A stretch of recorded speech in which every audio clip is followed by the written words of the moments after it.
पंचे परमंद भाइराल पाई भल लोक को फसाई थिले थाना को भिड़ी नेला पुलिस।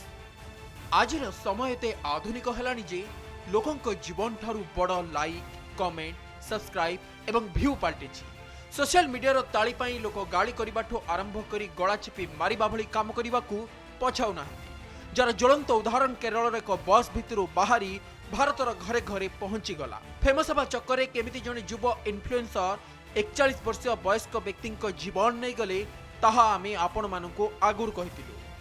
सिमजिता मुस्तफा नामक युवती मात्र किछिटा व्यू पई दीपक को वर्ष वर्षर सम्मान इज्जत को निमिषकरे माटी रे मिसाई देली। मध्यवित्त परिवार रो विवाहित पुरुष दीपक प्रतिदिन काम पई बस रे जीवा आसिबा करुथिले, किंतु से दिन से बस यात्रा तांको पई एते कष्टदायक हेबो जे से स्वप्न रे सुधा भाबी नथिले।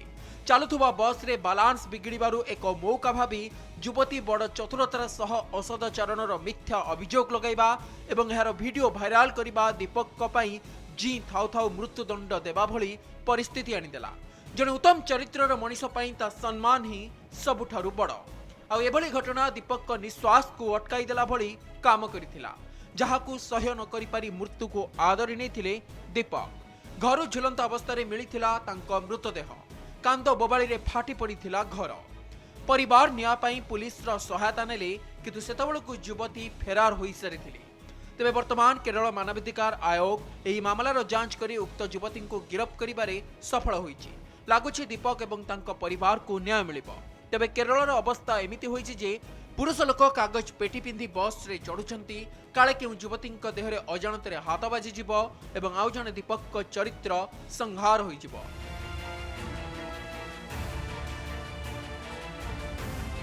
भाइराल हेबा चक्करे मनीष को मानसिक स्तर रे मारी देबाकू मध्य पछाउ नाहंती लोके।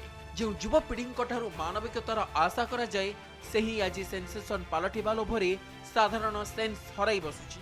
तेबे एभली घटना केते दिन घटिबो ताहा समय कहिबो।